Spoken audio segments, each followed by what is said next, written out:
¿Qué tal? Buen día a todos ustedes. ¿Qué tal, Ariana? Buen día, Benny, buen día, Antonio. ¿Qué tal, Mari? Buen día. Hoy vamos a hablar sobre la generación del 50. Recuerda que es una etapa muy importante dentro de la literatura peruana. ¿Qué tal, Jonathan? Buen día.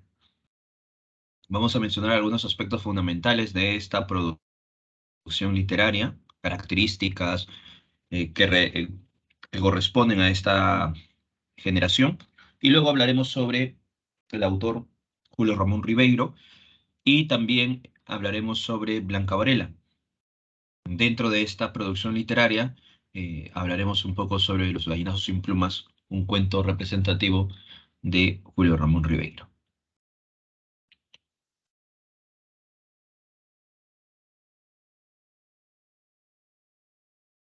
¿Qué tal? Buen día Mari, buen día Jonathan, buen día Darwin, buen día Danae, buen día Joel, buen día Britney, buen día Yesenia.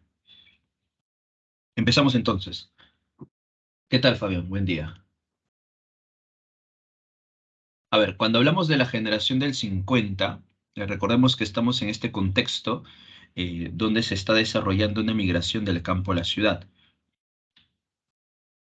Esta migración se ha desarrollado ya desde la década de los 30, 40, pero vertiginosamente se va a desarrollar a partir de los 50, ¿no?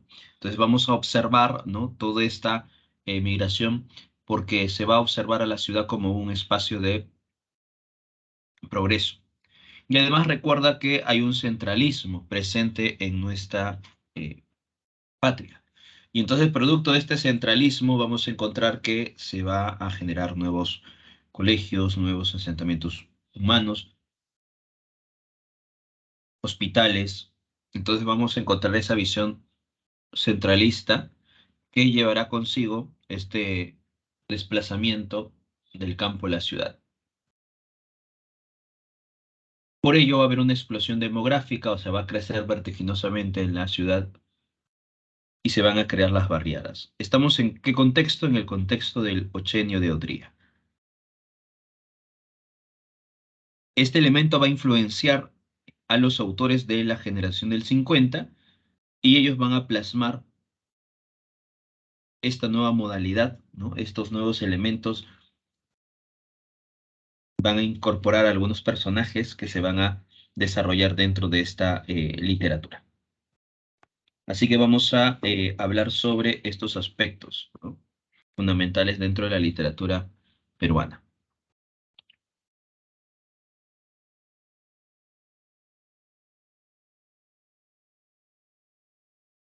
Dentro de las características de la generación del 50, vamos a tener como tema urbano la ciudad moderna. Esta ciudad moderna va a ser cuestionada, criticada dentro de la postura de la generación del 50. Está presente la noción de la marginalidad, la noción de las barriadas. Hay una visión crítica, recuerda, hay una visión crítica en torno a la ciudad y se da también la temática de la migración. Van a ser algunos temas constantes que se van a observar en los cuentos, en las novelas, en algunos poemas. Otro elemento también importante es el lenguaje alegórico que se va a utilizar dentro de la generación del 50. Hay muchas innovaciones técnicas, se van a utilizar herramientas de vanguardia, ya sea el monólogo interior, el flashback, la fragmentación. Esos elementos van a incorporarse a la narrativa hispanoamericana en ya la segunda década, tercera década del siglo XX. Y en el caso peruano, ¿no? En la generación de 50 se están incorporando también estas técnicas de vanguardia. Uno de los personajes principales que se va a desarrollar en esta generación va a ser el migrante provinciano. A través del migrante se va a describir a la sociedad, ¿no? A través del migrante se va a describir a la ciudad y se va a cuestionar entonces esos componentes de la ciudad. Eso quiere decir que de pronto dentro de la postura de la generación del 50 se está mostrando una ciudad oficial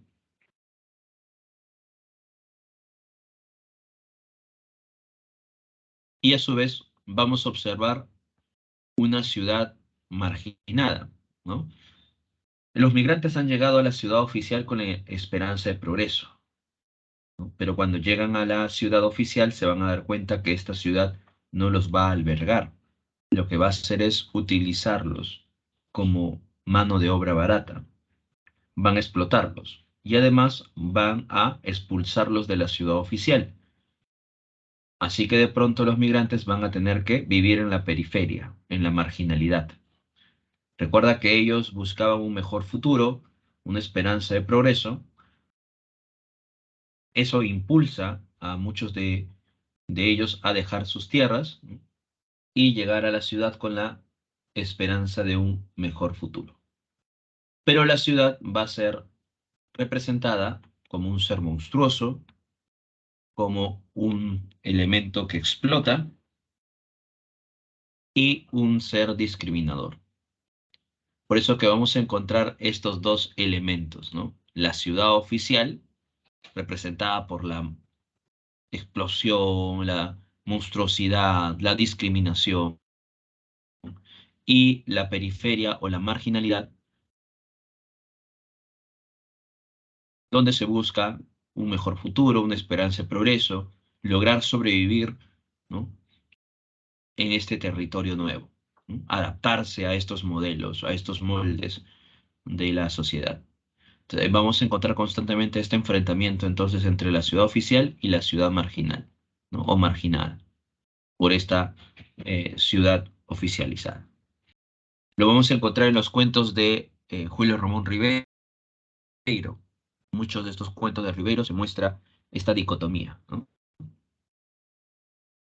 Pero también se encuentra en los cuentos de Enrique Congrace. El cuento, por ejemplo, El niño de junto al cielo,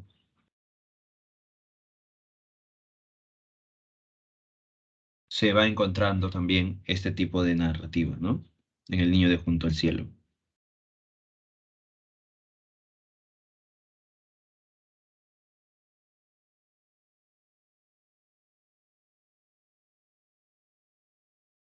Así que tenga en cuenta estos detalles de cómo se está gestando, cómo se está formulando esta producción literaria.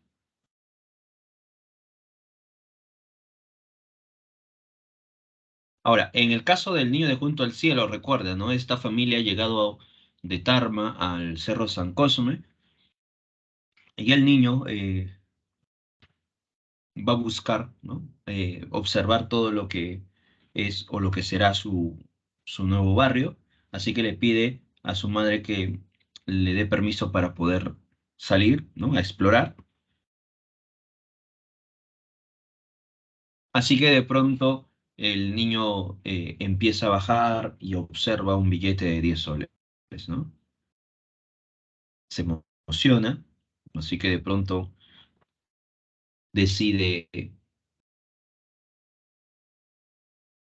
caminar, ¿no? Se guarda el billete en su bolsillo, ¿no? Y está observando cómo de pronto aquí hay un conjunto de niños que están jugando, ¿no?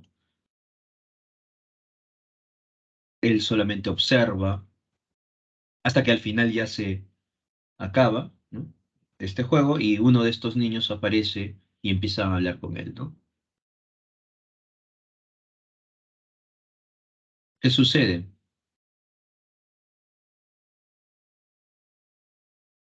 Sucede que de pronto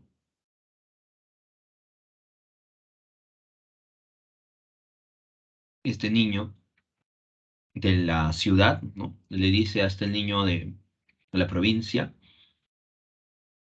¿de dónde eres? ¿No? Empieza a conversar hasta que el niño de junto al cielo, ¿no? El niño de junto al cielo que se llama Esteban, si no me equivoco, ujú, y el otro niño se llama Pedro. Esteban, ¿no? Le dice que se ha encontrado un billete de 10 soles, ¿no? El niño de la ciudad, que es Pedro, observa el billete, ¿no? Y sus ojos empiezan a crecer, ¿no? Se detiene observando el billete, ¿no? Y le dice, ¿qué tal si hacemos algo? Le dice, ¿no?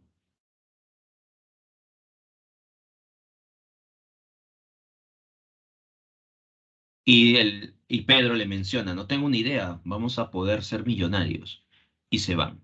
Se van a la Plaza San Martín, pasan por Quilca y entran a un lugar donde se vendían revistas. Y recuerda que las revistas, cada revista costaba sol 50, así que cada revista, perdón, costaba un sol, van a comprar 10 revistas.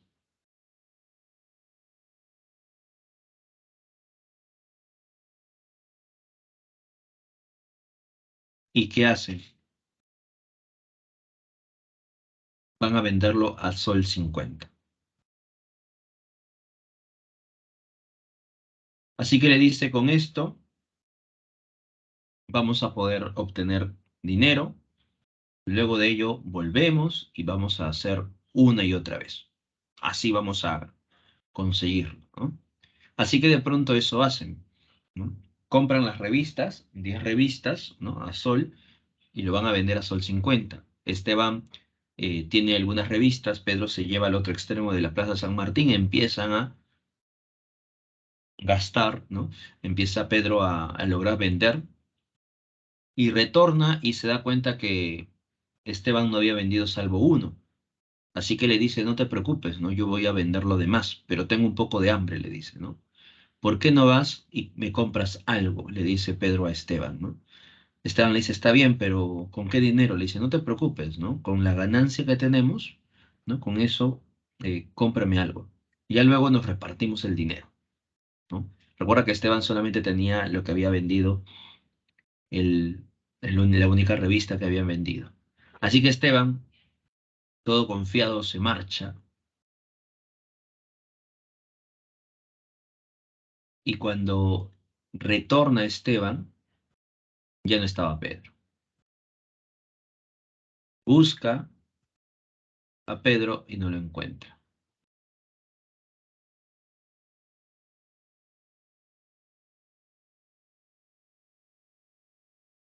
Pedro sigue, Esteban, perdón, sigue avanzando por toda la Plaza San Martín pensando que Pedro está en la otra esquina, no lo encuentra, ¿no? Sigue avanzando, no lo encuentra, así que Esteban se queda sentado, ¿no? Con la galleta en su mano, lo único que tenía, ¿no? Observando cómo de pronto empezaban a prenderse los faroles, porque ya era las 6, 6:30 de la noche.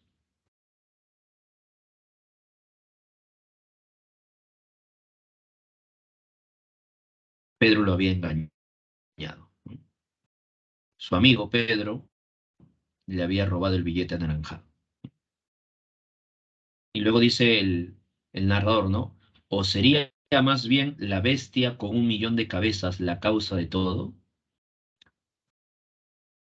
¿Y acaso no era Pedro parte integrante de la bestia? Dice, ¿no? Y ahí te das cuenta que en este cuento se está representando a la ciudad oficial, en este caso, como una bestia de 1.000 cabezas, de 1 millón de cabezas, ¿no? Se va a mostrar en los gallinazos sin plumas como una mandíbula enorme que devora, ¿no? Así se representa a la ciudad, ¿no? A la ciudad oficial, ¿no? Como esta representación, ¿no? Monstruosa. Ese es el niño de Junto al Cielo de Enrique Congrace, ¿no? Que nos sitúa a este elemento. Es El niño de Junto al Cielo de Enrique Congrace.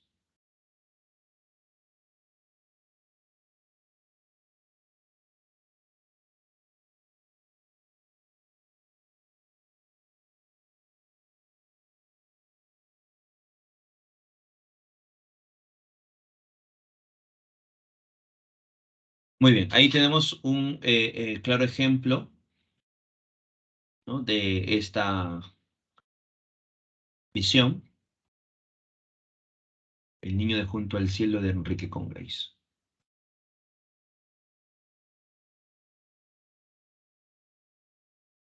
Ahora, dentro de la narrativa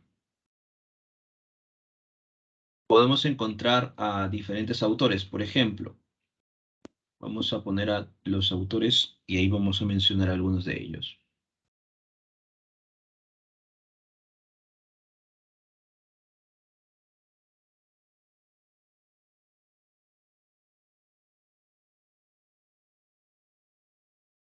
Tenemos, en el caso de la narrativa, ya recuerdan eso, en el caso de la narrativa,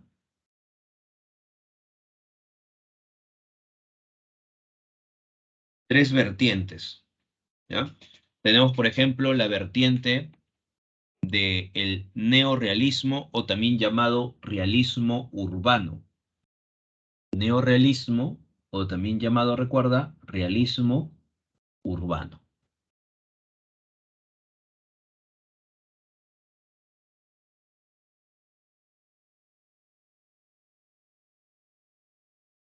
Dentro del neorrealismo o el realismo urbano está Enrique Congrays, el autor de El niño de Junto al cielo, que te había mencionado hace poco.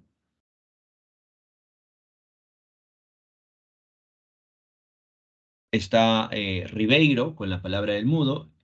El iniciador de esta manifestación ya va a ser Enrique Congrays, ya va a ser el iniciador de esta manifestación del neorrealismo. Y Ribeiro va a ser uno de los máximos exponentes de esta visión neorrealista.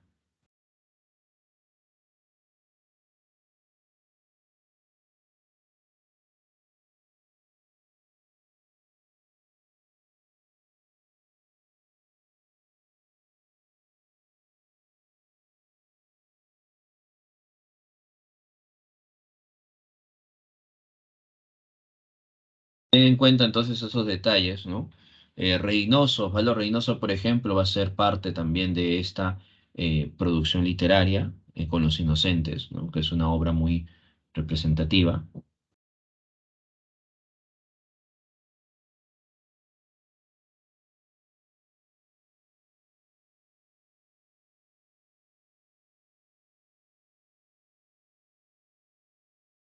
Tenemos la otra vertiente que es el neoindigenismo. En el caso del neoindigenismo, por ejemplo, tenemos a Carlos Eduardo Zabaleta, a Leodoro Vargas Vicuña, ¿no? Son representantes del neoindigenismo, como también está presente aquí Manuel Escorza.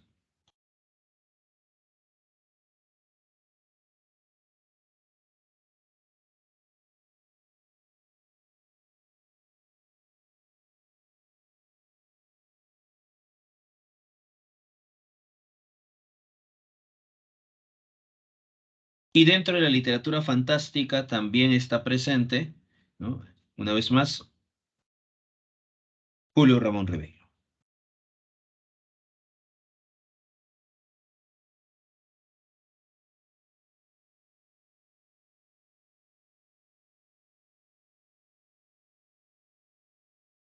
Otros autores dentro de la producción literaria está Sebastián Salazar Bondi, con Náufragos y Sobrevivientes, con Lima la Horrible, una vez más la representación de la crítica a la ciudad, ¿no? Otros autores como Luis Loaiza con El Avaro y Una piel de serpiente.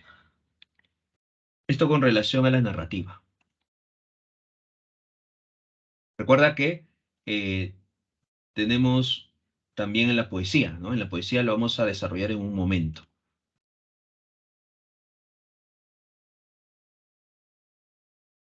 Así que está presente tanto en la narrativa, tres vertientes, y en el caso de la poesía, ¿no? En el caso de la poesía, vamos a encontrar dos vertientes.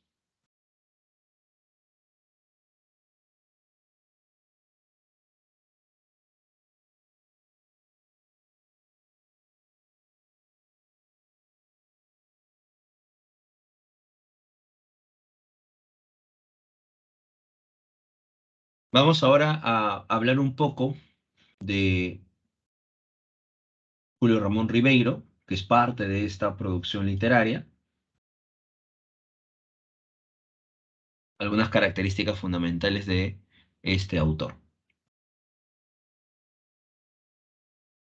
A ver, en el caso de Julio Ramón Ribeiro,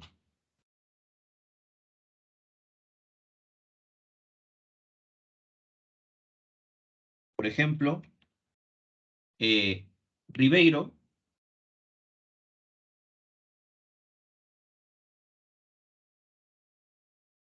va a tener un narrador que en cierta medida muestre un- una visión pesimista, ¿ya? Es una característica de la producción de Ribeiro, ¿no? ¿Ya? El tipo de narrador que tiene una visión pesimista, ¿no? Que no cree el narrador, ¿no? No cree que sus personajes puedan cambiar de situación, ¿no?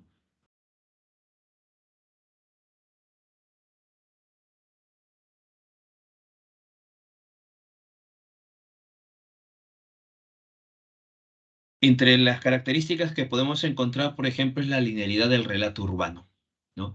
Ribeiro no va a utilizar herramientas de vanguardia, ¿no?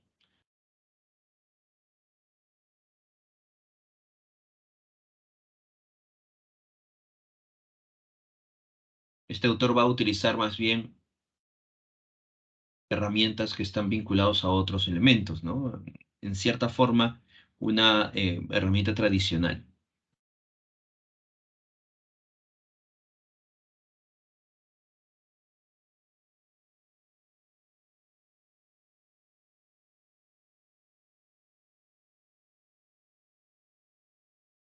Los ejes temáticos de los cuentos de Ribeiro van a ser la frustración, el fracaso, la angustia. Ahorita vamos a explicar entonces estos elementos, ¿no? Que hacen referencia a la noción de la frustración, el fracaso, las angustias.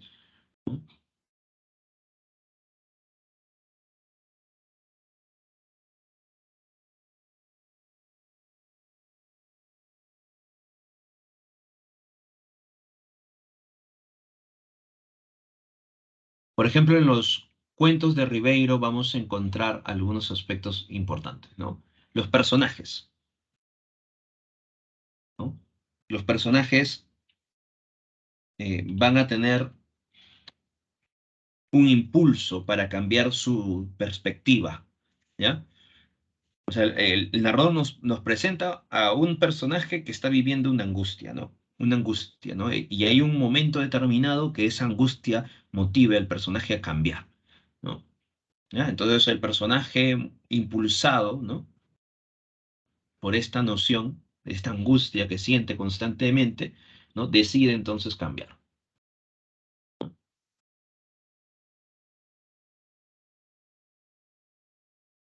Y por lo tanto, ¿qué sucede? El personaje decide cambiarlo, ¿ya? Y en ese transcurso de querer cambiar,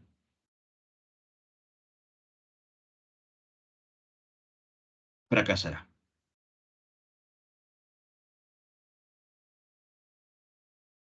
Por eso que vamos a encontrar este elemento. Fracasará y por ello, ¿no? Estará frustrado.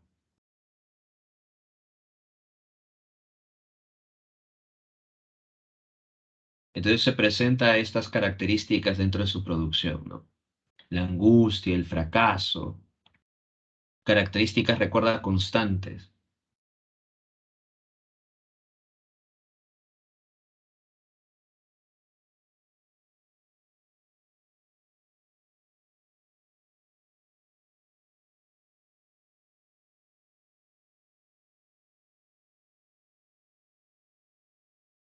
Ahora, para ejemplificar, por ejemplo, en los merengues, ¿no? Hay un cuento llamado Los merengues. Este cuento, en los merengues, Perico se llama el personaje, ¿no? Sucede que Perico está buscando la manera de conseguir estos merengues, ¿no? Los merengues es un dulce, ¿ya?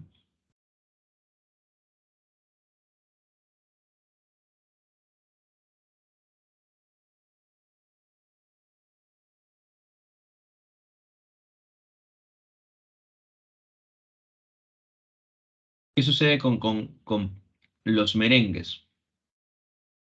Era un dulce que él no lo podía pagar, no tenía dinero, ¿no? Así que de pronto él esperaba que su madre retorne, ¿no?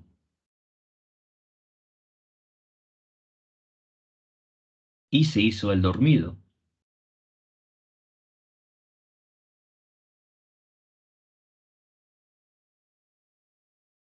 Sabía entonces que de pronto su madre guardaba, ¿ya? Su dinero en un lugar específico.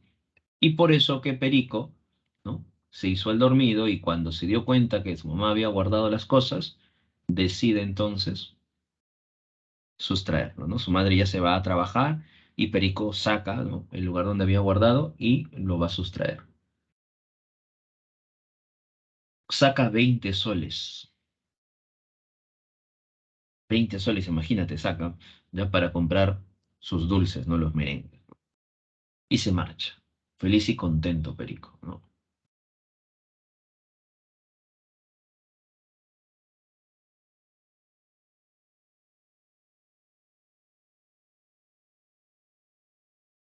¿Qué sucede ahora? Sucede que de pronto Perico está feliz y contento porque antes, que siempre iba a este lugar donde estaban los merengues, ¿no? Y normalmente la persona encargada lo botaba, ¿no? A Perico, ¿no? Lo botaba a Perico porque de pronto espantaba a la clientela. Y uno que otros, cada vez que entraban, ¿no? A comprar, Perico siempre observaba en la vitrina si estaban los merengues o no, y alguna persona entraba, salía, y como veía a este niño que estaba mirando en la vitrina, pensaba que tenía hambre y le daba un pan. Y Perico veía el pan y se molestaba, ¿no? Porque él quería merengues, ¿no? Así que le tiraba el pan y Perico es furioso, molesto, ¿no? Porque le den este pan cuando él desea merengues, ¿ya? Así que, ¿qué sucede? Sucede que de pronto, eh, otro día, el señor de la tienda, ¿no? Le daba un cocacho a Perico para que se marchase, ¿no? O le tiraba agua, así, ¿no? Pero ahora tiene Perico 20 soles en los bolsillos. Ahí te das cuenta, mira, la angustia, ¿no? Del personaje por querer algo y cambiar su situación. Y Perico entonces ya está con los 20 soles en la mano, en los bolsillos, ¿no? Está avanzando, ¿no? Imaginando qué hacer, ¿no? Con esa plata, cómo comerse, ¿no? Esos 20 soles de merengue. Hasta que de pronto Perico llega, observa en la vitrina si todavía seguían los merengues, se da cuenta que sí. Perico, feliz y contento, empieza a avanzar.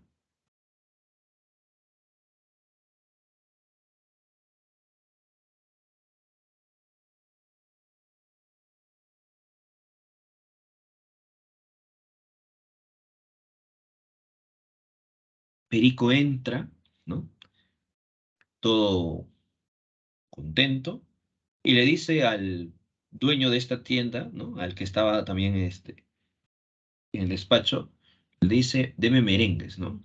Pero la persona, como siempre, veía a Perico que no hacía nada, no le hacía caso.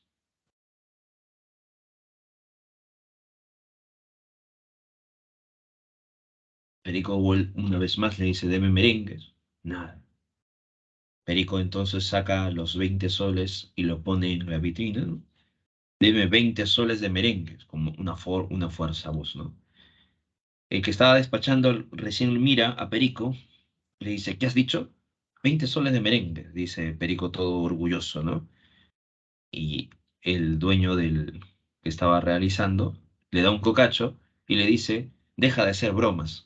Realmente tu mamá te ha pedido que compres 20 soles de merengue, yo no quiero tener problemas, le dice, ¿no? Así que ve donde tu madre y que escriba, capaz estás equivocado, le dice, ¿no?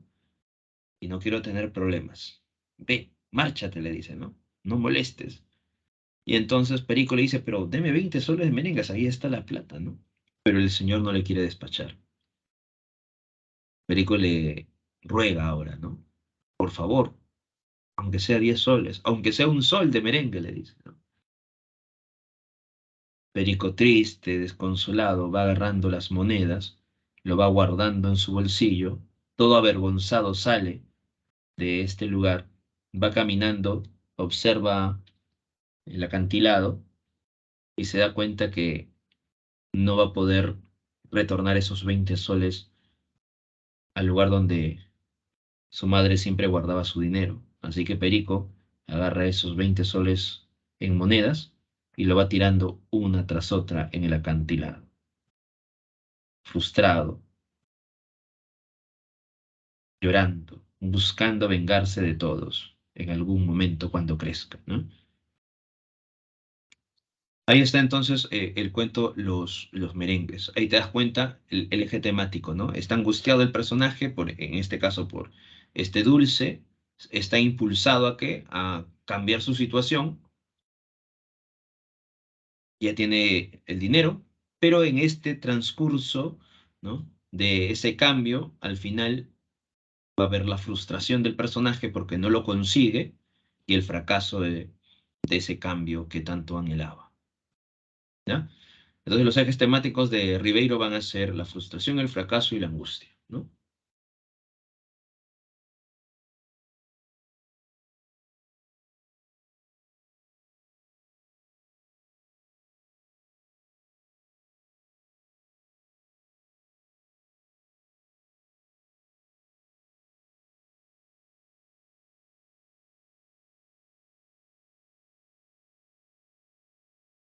Ahora, otro elemento. Tenemos, por ejemplo,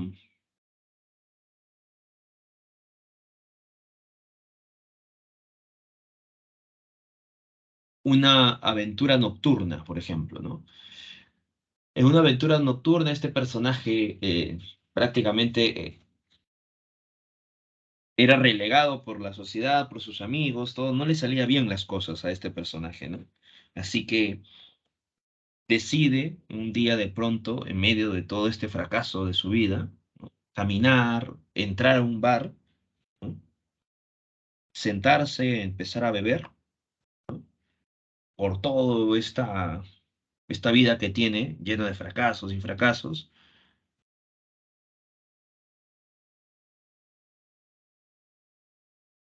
Así que de pronto, mientras está bebiendo, ¿no? Está observando que ya están marchándose todos, ¿no? De este lugar. Solamente él quedaba, ¿no? Él quedaba y la señorita que estaba atendiendo este lugar, en este bar. Así que mientras él estaba sentado, veía que la señorita le miraba, le sonreía, ¿no? Le seguía mirando, ¿no? Pasaba por ahí y le sonreía. Así que él se da cuenta que ella le sigue observando, que intenta decirle algunas palabras, y él entonces, como ha fracasado en muchas cosas, decide, por tanto, piensa, por tanto, que este va a ser su día, ¿no? En conocer a una joven, ¿no?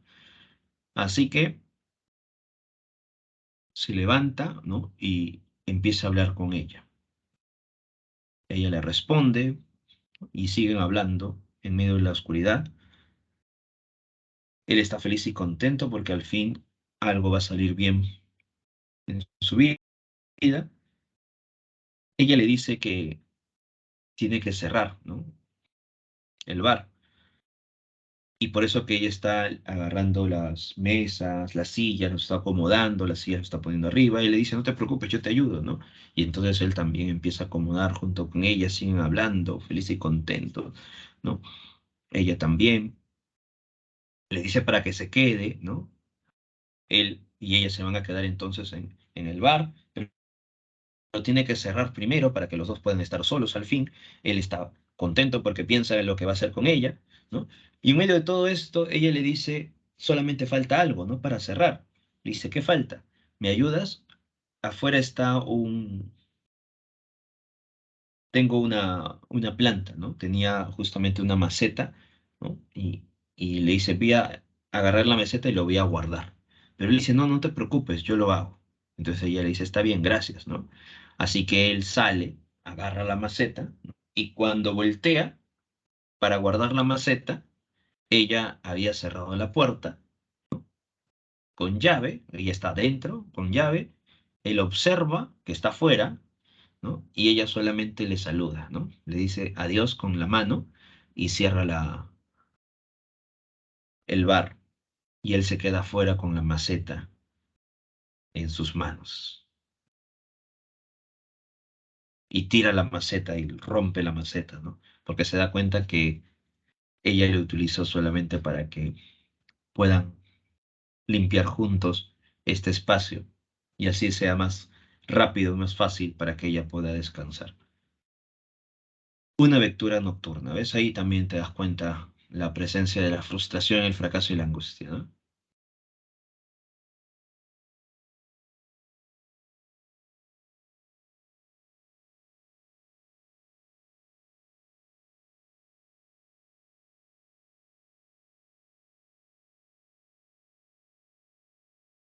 Los personajes de Ribeiro van a ser personajes de clase media y personajes de clase baja. Sus personajes centrales, ¿no? Van a ser de clase media y de clase baja.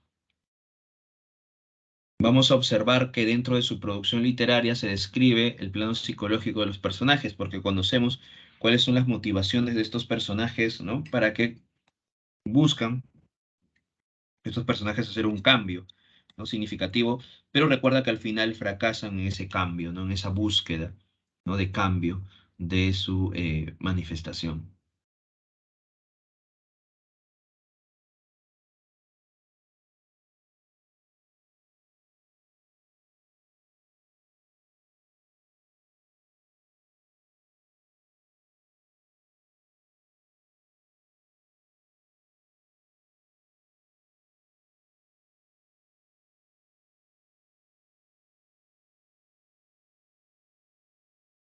Por ello vamos a encontrar también esta dicotomía que se da entre la oficialidad y la marginalidad, que está constantemente plasmado en la producción literaria de este autor.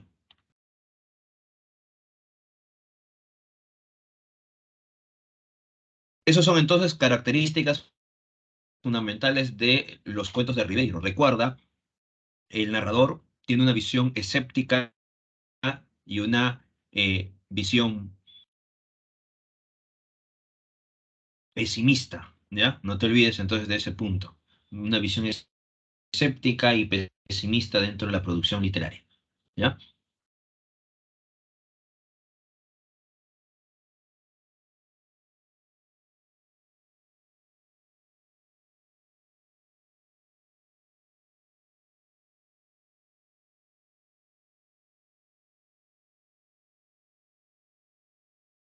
¿Hasta aquí alguna pregunta, alguna duda respecto a las características de Ribeiro? No te olvides del narrador. El narrador tiene una visión escéptica de la vida, tiene una visión pesimista.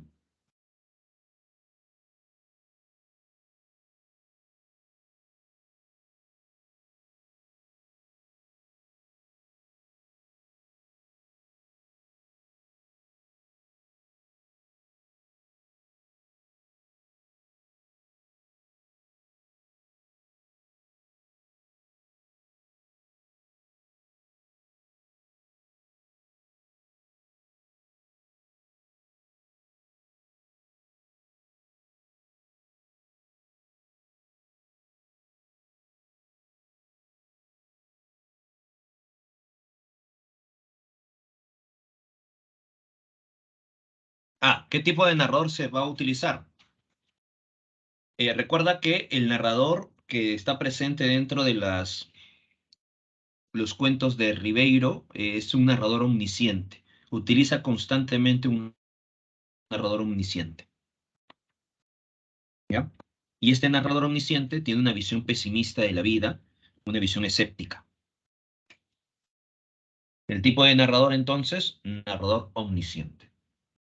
Es el narrador constante en la producción de Ribeiro.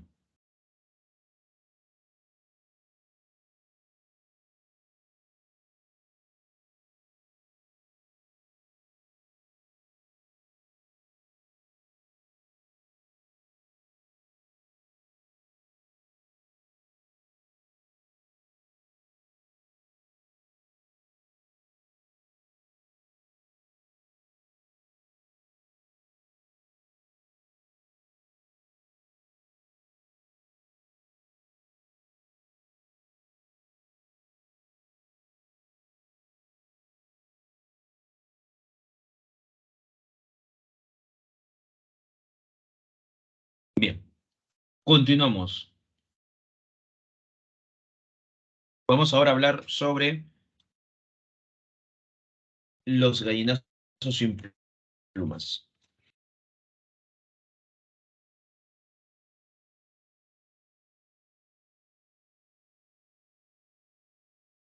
A ver, en el caso de los gallinazos sin plumas,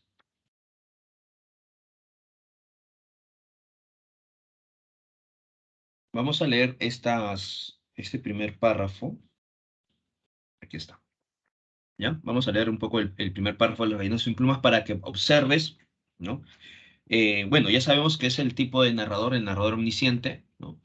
Pero cómo de pronto este narrador está reflejando, ¿no? Todo este universo, ¿no? Está reflejando toda esta ciudad de Lima, ¿no? Dice así, a las 6 de la mañana la ciudad se levanta de puntillas y comienza a dar sus primeros pasos. Una fina niebla disuelve el perfil de los objetos y crea como una atmósfera encantada.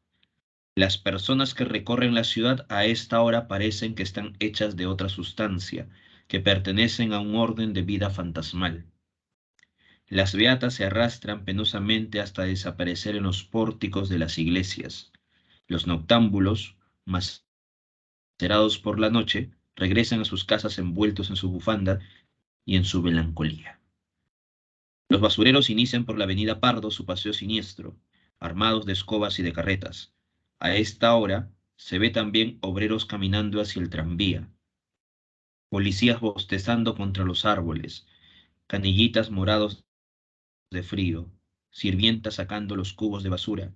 A esta hora, por último, como una especie de misteriosa consigna, aparecen los gallinazos sin plumas.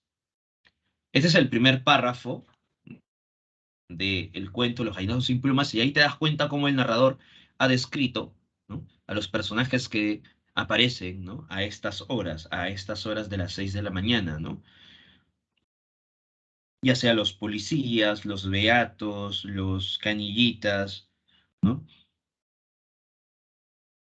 Las empleadas que botan, ¿no? Que recogen la basura.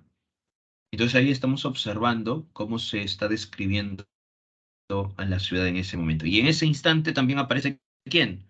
Los gallinazos sin plumas. A esta hora el viejo don Santos se pone la pierna de palo y sentándose en el colchón comienza a berrear. A levantarse, Efraín, Enrique, ya es hora. Así que tenemos al personaje don Santos, que tiene un pie de palo, como están observando en la imagen, y a los dos niños, uno de ellos es Efraín y el otro es Enrique. Enrique es el mayor, Efraín es el menor. Efraín va a tener un perrito llamado Pedro, más adelante todavía va a aparecer este personaje. Y el otro personaje que están observando ahí como con una cara un poco siniestra, ahí está. Este personaje es el cerdo pascual.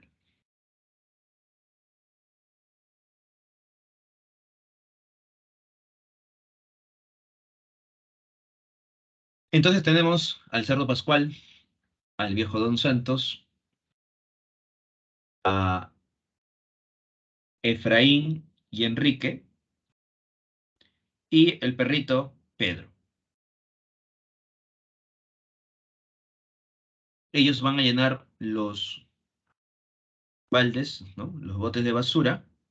¿Para qué? Para poder alimentar al cerdo pascual.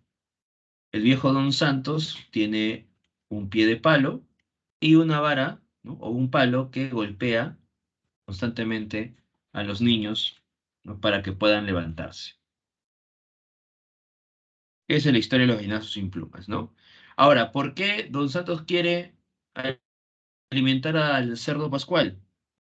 Sucede que Don Santos eh, necesita, ¿no? Que Pascual engorde para que así pueda venderlo a un buen precio. Y ya con este dinero que obtiene de vender al cerdo pascual, pueda comprar más cerdos y hacer su negocio. O sea, don Santos ve al cerdo Pascual una esperanza de progreso. Por eso que don Santos está golpeando a los niños porque ellos son aquellos que pueden traer más desperdicios y así el cerdo pascual puede alimentarse aún más, engordar y ser vendido a buen precio, ¿no? Entonces la historia nos habla justamente de ese punto, ¿no? Don Santos golpea a los niños, ellos van al muladar, ellos de pronto van a estos lugares donde se están dejando los potes de basura y ellos van a empezar a sacar de las bolsas, buscar algunos desperdicios, poner en los baldes, ¿no? Con la intención de hacerlo rápido porque de pronto puede venir la policía o puede venir de pronto la municipalidad y ahí sí ellos van a tener que huir desesperadamente, ¿no? Ahí te das cuenta la oficialidad y la marginalidad. Luego de ello van al muladar, ¿no? A buscar desperdicios, a darse cuenta si todavía ha quedado algo para poder alimentar al cerdo pascual. Todo eso están haciendo Enrique y Efraín. Pero un día, por desgracia, Efraín va a estar herido. Sucede que en medio de su faena pisa un vidrio, ¿no? Y le hace un corte y por ello Enrique va a tener que llevar a Efraín a su casa. No han terminado su faena. Y el viejo está molesto porque dice, han traído muy poco, ¿qué ha sucedido? Enrique le menciona que Efraín se ha lastimado y que de pronto no puede caminar muy bien. El viejo dice, son patrañas, ¿no? Mentira, ¿no? Ustedes son flojos, ¿no? Mira la herida, el viejo, y le dice ya, que se lave en la sequía y que se ponga algo y que vuelva a trabajar. Así que Enrique y Efraín van, ¿no? Y se lava en la sequía eh, y se pone un paño, ¿no? Y con eso empieza a volver a su faena. Están realizando, buscando, pero Enrique se da cuenta que Efraín ya no puede caminar muy bien. Le duele, ¿no? Constantemente cuando pisa. Y además ha salido un poco de sangre, ¿no? Y está infectándose la herida. Y por eso que Enrique vuelve con Efraín. El viejo empieza a gritarles una vez más porque hacen esto. Y Enrique le dice que Efraín ya no puede caminar, ¿no? Que descanse. El viejo está molesto y le dice, ustedes no van a tener comida, ¿no? Han traído muy poco y el cerdo pascual está gritando de comida, ¿no? Así que el día siguiente quien va a ir a realizar estos deberes va a ser Enrique. El cerdo pascual sigue gritando más y más.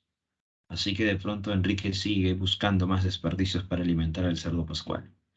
Pero Enrique también va a estar enfermo. Efraín está con fiebre, Enrique está temblando, está con escalofríos, está tosiendo, no ha dormido bien. El viejo golpea a Enrique y a Efraín, pero como ninguno de los dos puede levantarse, no tienen fuerzas, así que el viejo dice, está bien, yo voy a ir, no los necesito, dice, ¿no? Pero eso sí, no van a comer nada. Así que el viejo se marcha, pero como tiene un pie de palo, le va a ser difícil conseguir alimentos.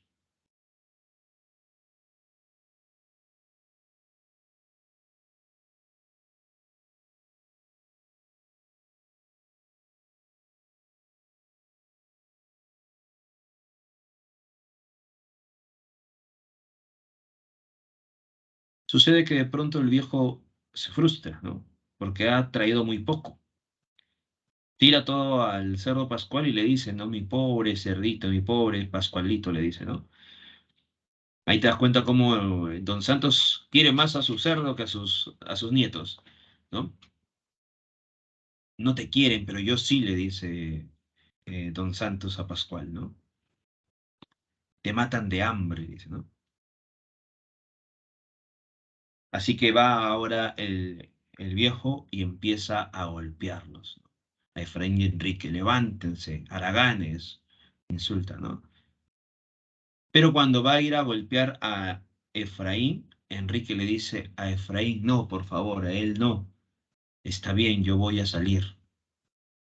Así que Enrique, que está muy débil, ¿no? Agarra los baldes y decide marcharse, ¿no? Sucede que cuando Enrique había marchado solo, había traído a Pedro. Así que el viejo molesto, ¿no? Le dice, ¿qué es eso, no? Es un perro, le dice, ¿no? Sí, ya sé, pero no debe estar aquí. No hay para alimentarlo. Y Enrique le dice, lo que pasa es que Pedro tiene buen olfato, ¿no? Y gracias a eso, a ese olfato he podido conseguir mucho.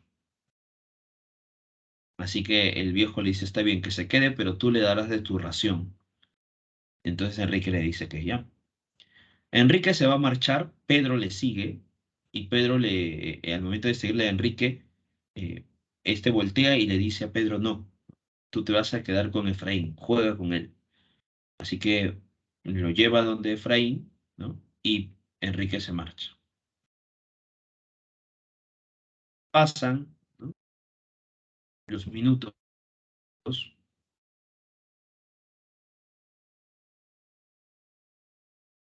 y Enrique viene ya con el balde de desperdicios.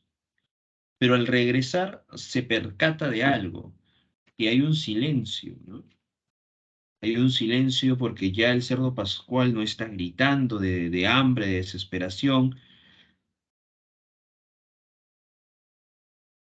Se da cuenta también que de pronto no está Pedro, ¿no? Que constantemente venía a recibirlo.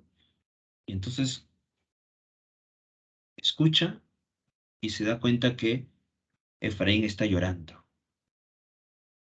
Va corriendo de Efraín y le dice, Efraín, ¿qué pasa, no? ¿Qué ha sucedido? ¿Por qué estás así? Y Efraín le dice, ha sido el viejo, ¿no? O sea, ha sido eh, el abuelo, don Santos. Pedro intentó morderlo. El abuelo agarró, ¿no? Una vara y lo golpeó. Después de eso no escuché a Pedro. Así que Enrique sale, va corriendo y le dice al viejo, ¿dónde está, no? ¿Dónde está Pedro? Porque está llamando, llamando a Pedro, pero no aparece, ¿no? ¿Dónde está Pedro? Le dice, ¿no? Así que el viejo observa solamente el chiquero y cuando observa el chiquero, Enrique grita, no, ¿no? ¿Por qué? ¿Por qué grita eso? Porque ha observado algo, ha observado que el cerdo pascual está devorando algo y solamente le queda devorar las piernas y el rabo del perro.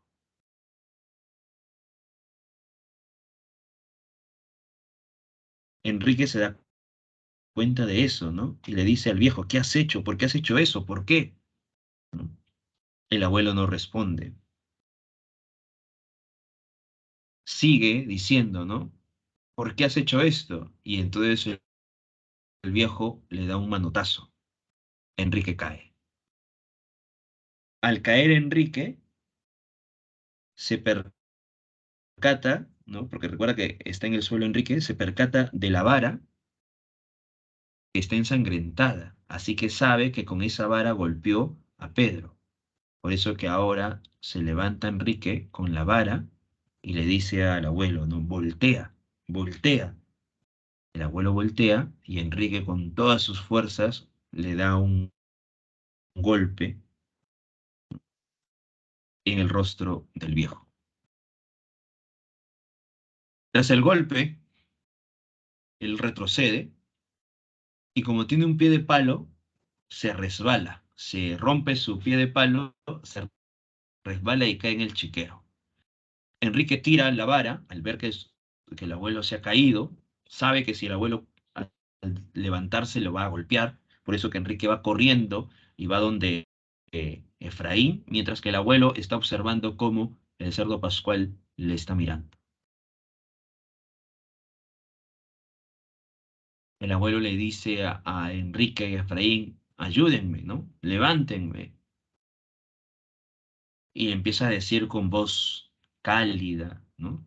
Como si fuesen personas muy agradables. Pero Enrique y Efraín están buscando salir de ese lugar. Enrique le dice a Efraín, pronto, levántate, vámonos, le dice. El viejo se ha caído al chiquero, debemos irnos. Y entonces Efraín le dice, ¿pero a dónde? Enrique le contesta, a donde sea, al muladar, donde podamos comer algo, donde los gallinazos. Efraín le dice, pero no puedo pararle. Entonces Enrique ayuda a su hermano para que ambos puedan salir. Y mientras están avanzando, ¿no? Observan, ¿no? Al viejo, ¿no? Que pide, suplica, ¿no? Que los ayude. Así que ambos siguen saliendo y cuando abrieron el portón de la calle se dieron cuenta de que la hora celeste había terminado y que la ciudad, despierta y viva, abría ante ellos su gigantesca mandíbula. Desde el chiquero llegaba el rumor de una batalla. Así finaliza entonces Los Gallinazos sin Plumas. Y te das cuenta entonces que al final, cómo se va a representar la ciudad con esa mandíbula enorme, gigantesca, ¿no? Se abría ante ellos su gigantesca mandíbula. Así se representa la ciudad. ¿Y por qué? Porque nos está diciendo simbólicamente, ahí te das cuenta del lenguaje alegórico, nos está diciendo simbólicamente que los niños saldrán de este lugar que estaba siendo oprimido, recuerda que estaba siendo explotado por el viejo Don Santos, pero ahora, ¿quién va a explotarlos? Ya no va a explotar el viejo Don Santos, ahora la ciudad va a lograr devorar a estos niños, o sea, va a explotar a los niños. Y ahí te das cuenta que los niños no van a lograr su independencia. Una vez más, ¿cómo es el narrador? El narrador es escéptico, un narrador pesimista, que se da cuenta que los niños no van a poder liberarse de la explotación. Y también observamos estos ejes, ¿no? La angustia, el fracaso, la frustración dentro de los gallinazos sin plumas.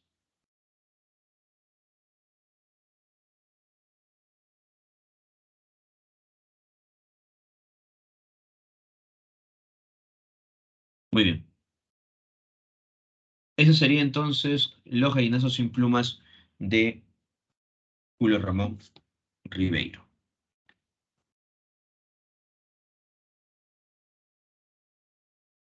Tenemos aquí están los personajes, Pascual, Don Santos, Efraín, Enrique, Pedro, la narración es lineal y cronológica, el narrador es omnisciente y el tema central es la explotación.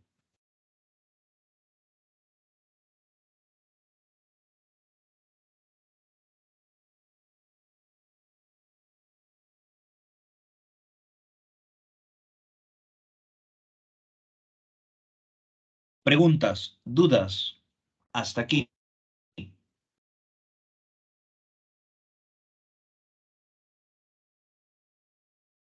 Todo ok, ¿no?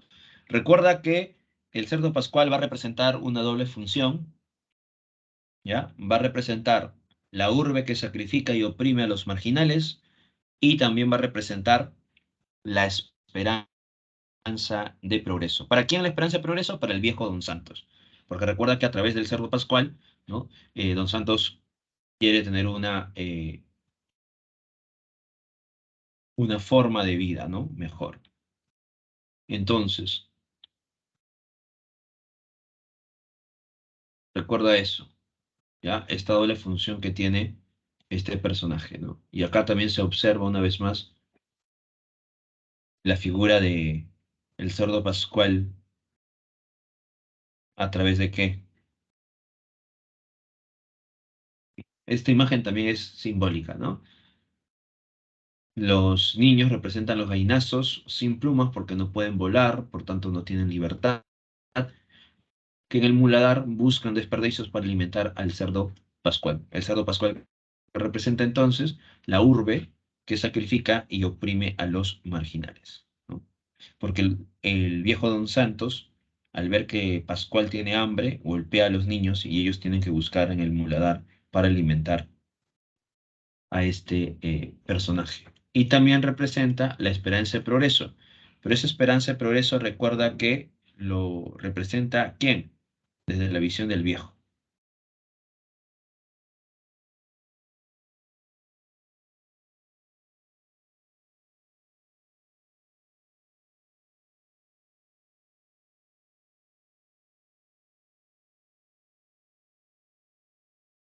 Muy bien. Eso sería entonces los gallinazos sin plumas. Preguntas, dudas. Hasta aquí. ¿Todo ok? ¿Alguna duda, alguna pregunta hasta este momento?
Bien, en el caso de la poesía, recuerda que vamos a tener la influencia de Guren como también la influencia de Vallejo, ¿ya?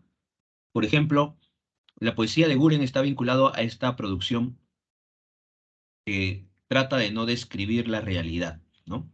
Sino más bien plasma la poesía a través de lo sensorial y lo sensitivo, ¿ya? Esa tendencia a la herencia de Guren sería la poesía pura, mientras que la poesía de Vallejo está vinculada a los componentes de la sociedad, la crítica, los elementos de la sociedad, la poesía social. Así que esas dos influencias van a estar presentes en la generación del 50. Autores como Eyelson, Romualdo, Blanca Varela van a ser representativos dentro de esta propuesta literaria.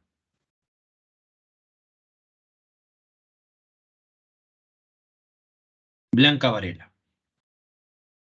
Recuerda que Blanca Varela va a tener una serie de obras, entre ellos su primer poemario, Ese puerto existe, Luz de día, Vals y otras falsas confesiones, Canto villano, Ejercicios materiales, El libro de barro, Concierto animal, El falso teclado, entre otros.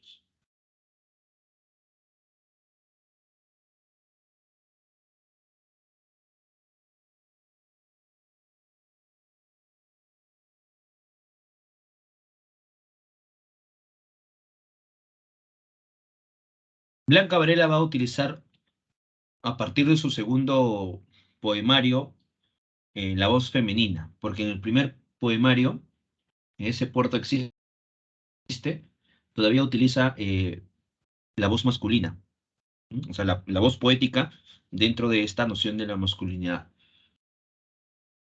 Y es a partir de del segundo poemario donde ya vamos a encontrar el uso de la voz femenina.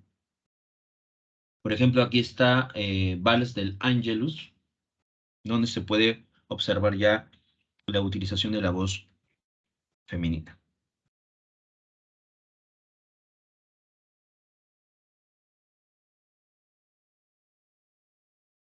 Entre las características que están presentes en la obra de Blanca Varela, tenemos, por ejemplo, que ella también se muestra dentro de su producción con una visión pesimista y escéptica de la vida, como habíamos señalado, ¿no? Con relación al autor Ribeiro, ¿no? También tiene una mirada escéptica y pesimista de la vida.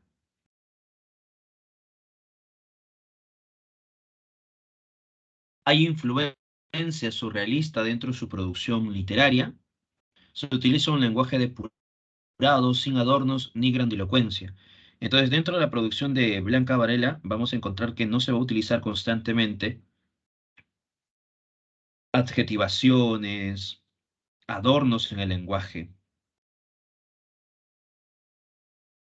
Se va a utilizar más bien un lenguaje preciso, ¿no?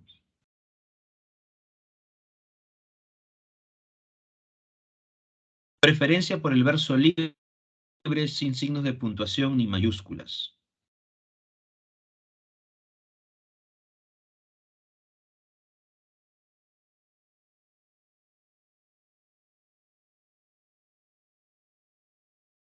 Alude a la confidencia, al sentimentalismo melodramático, los desgarramientos personales.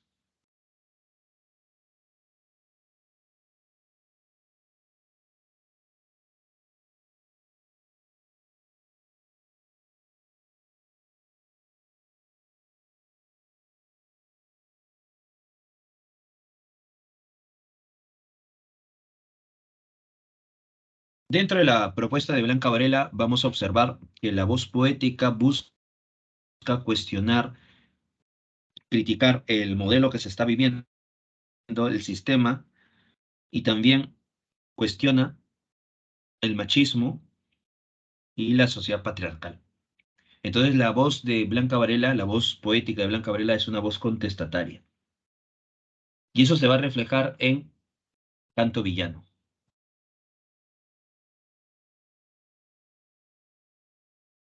Su estilo es reconocido como el silencio expresivo, porque en el poema se emplea la palabra rigurosa y precisa donde brilla la lucidez e intensidad de los significados.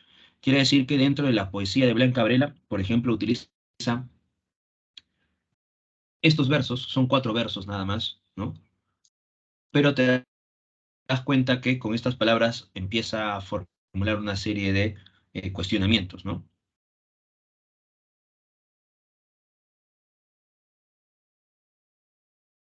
Recuerda entonces que la voz poética empieza a cuestionar, a criticar cómo se está mostrando el papel de la mujer dentro de la mirada machista, ¿no? El sentido de la cosificación de la mujer, ¿no? El desprecio al cuerpo femenino, ¿no? El sentido de la maternidad. Todos esos elementos se van a mostrar en los poemas de Canto Villano. El título Canto Villano es un oxímoron, donde canto podría relacionarse con lo elevado de la poesía y villano con lo ordinario de la existencia humana. Entonces hay un contraste aquí, ¿no?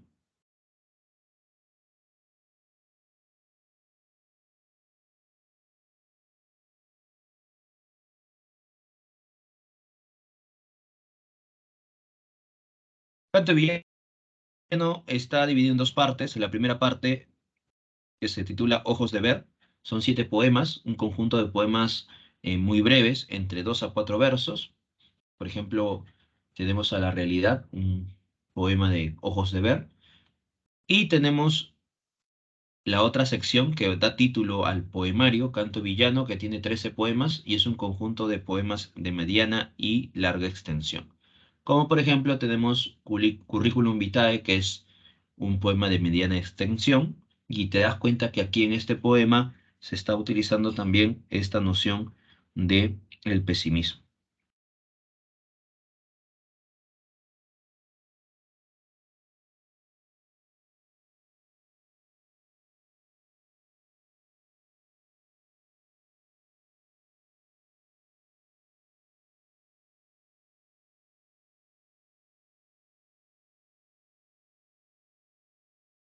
Y el poema de larga extensión, por ejemplo, tenemos a través de este poema, que también es la referencia al título del poemario Canto Villano, ¿no? Utiliza constantemente la anáfora, como puedes observar aquí, ¿no? El uso de la anáfora, por acá también.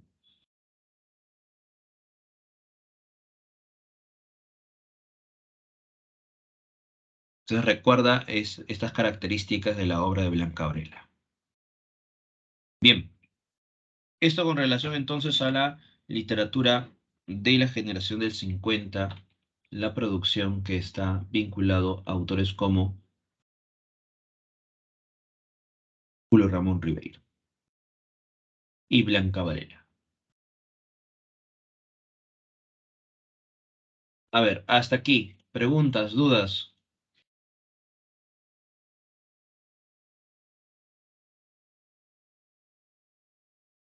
Todo claro, ¿no? Bien. Ahí están los comentarios, el enlace para que puedas responder las preguntas del examen y retornes para poder resolver algunos ejercicios.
A ver, vamos a observar cómo van en el examen.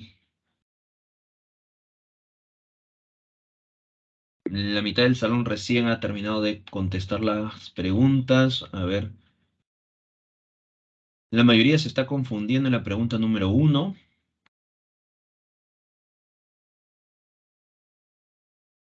Recuerda que Ribeiro no presenta el mundo rural. Recuerda que todo está vinculado en la generación del 50, en el realismo urbano. Recuerda que el mundo representación es la urbe, la ciudad, las barriadas.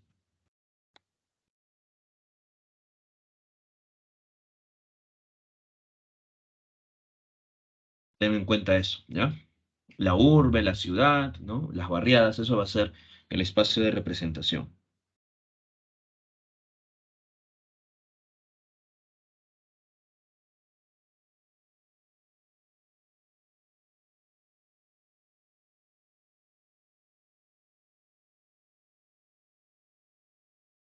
Bien, a ver,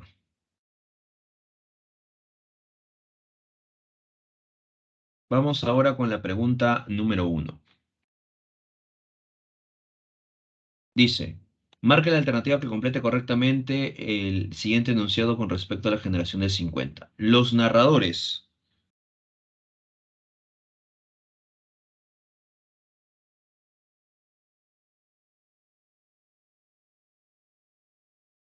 experimentan la rauda y hostil modernización de la ciudad por ello.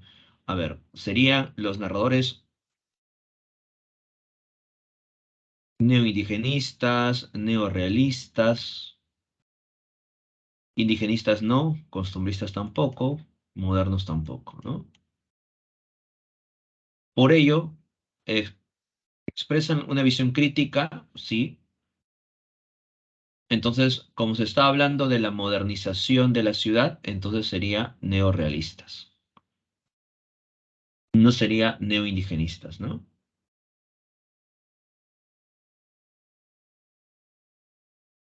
Y además no se presenta una imagen nostálgica del campo. En la pregunta número 2,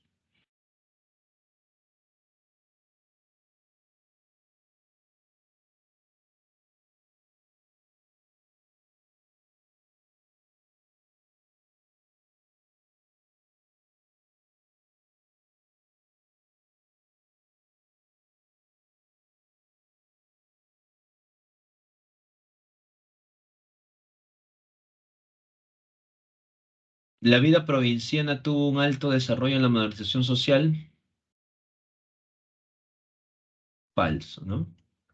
Uno de sus tópicos es la ciudad moderna y el factor de la migración, correcto. Aparecen las barriadas que ocupan las zonas periféricas de la ciudad, correcto. La imagen de Lima que brinda los autores es complaciente e ideal, falso, ¿no? Hay una crítica.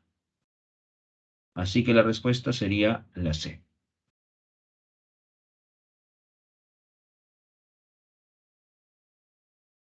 Pregunta 3.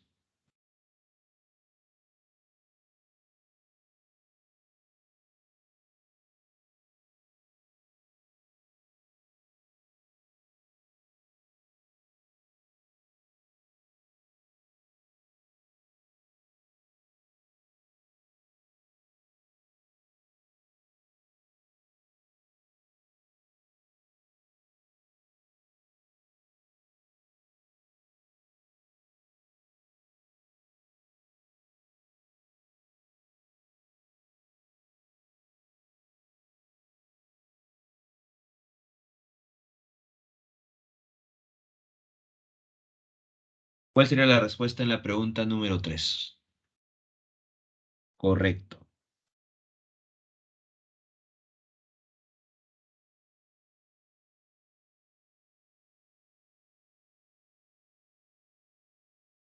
La explosión demográfica, ¿no? Lima, ciudad capital, cambia violentamente el rostro y atraviesa por una explosión demográfica debido a la llegada de los migrantes. Pregunta 4.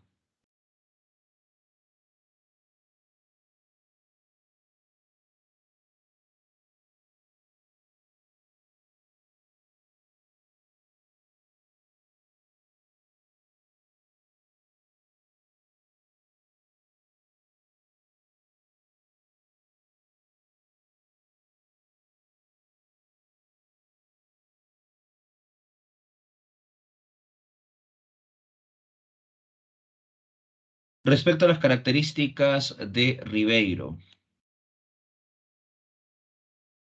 retrata los elementos marginales a través de la sátira y el humor.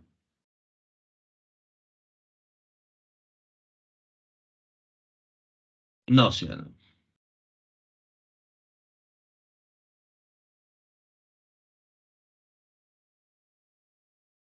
Ahora, su temática pone énfasis en el universo urbano. Recuerda que el autor es parte del realismo urbano y por ello sí pone énfasis en el mundo urbano, el universo urbano. Si es correcto ese elemento. El fracaso del personaje evidencia su escepticismo, sí. El personaje es escéptico. Recuerda que el narrador es escéptico, ¿no? Tiene una visión pesimista. Ahora, ¿presenta el conflicto ciudad-campo? No.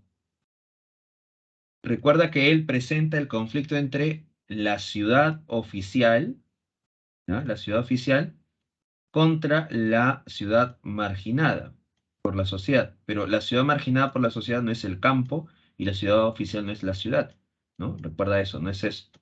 La ciudad marginada quiere decir que los migrantes han llegado a la ciudad, pero que ha sido marginado por la sociedad y por tanto están viviendo en la periferia. Por eso que la respuesta sería la A. 5.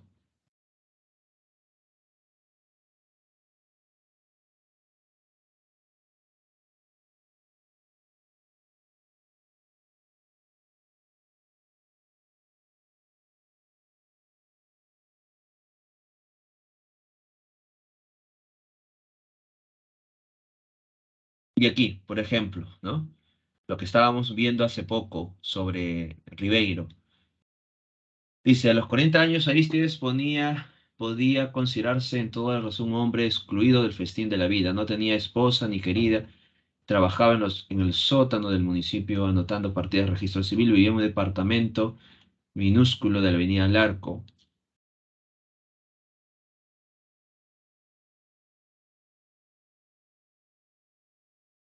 Sus viejos amigos, ahora casados y prósperos, a comparación de el personaje es Arístides, ¿no? Que no es un personaje próspero, ¿no? Pasaban un largo en sus automóviles cuando él hacía la cola del ómnibus.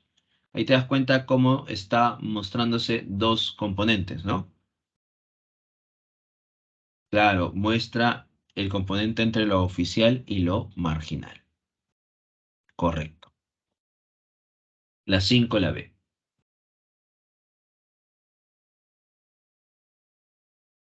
Pregunta 6.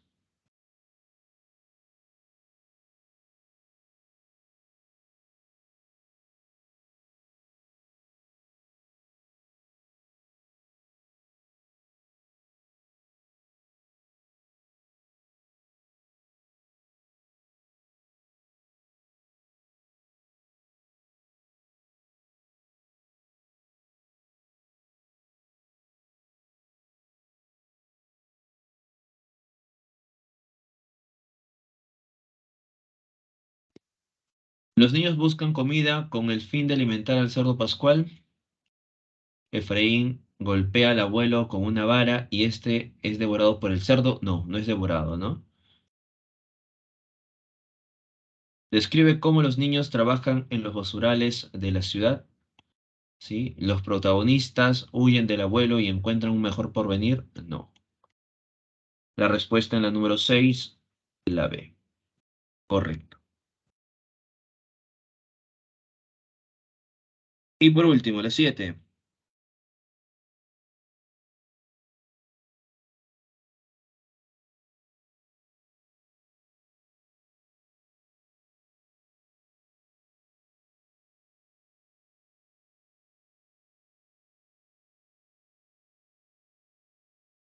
¿Cuál sería la respuesta en la pregunta 7?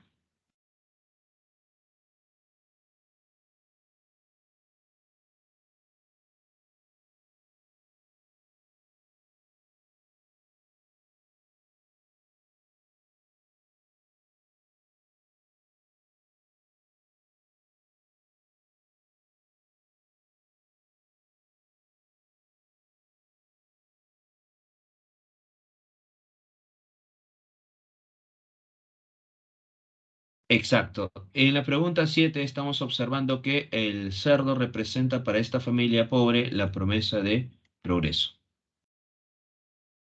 Recuerda que dentro de este elemento, el cerdo pascual tiene doble representación, esperanza de progreso, pero también representa la urbe que obliga, ¿no? Genera esa explosión. Respuesta entonces en la 7 de la C. Muy bien. Hasta aquí nos quedamos entonces. Nos vemos hasta la siguiente clase.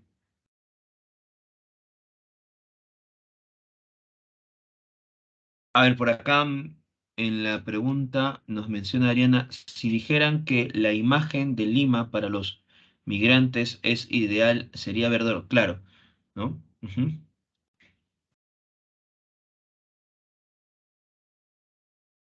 Ahora, recuerda que el migrante provinciano en las obras de la generación del 50, ellos vienen con la esperanza de progreso, pero cuando ya están dentro, cuando ya están en este espacio, van a cuestionarlo. Ujú. Sería la imagen de Lima que tienen como primeras nociones, ¿no? Ujú. Es ideal. Ujú. Pero cuando ya están aquí, cuando ya les sucede una serie de circunstancias, ya muestran una crítica a esta sociedad, ¿no? A esta ciudad oficial. Ujú. Bien, nos vemos entonces hasta la siguiente clase. Cuídense.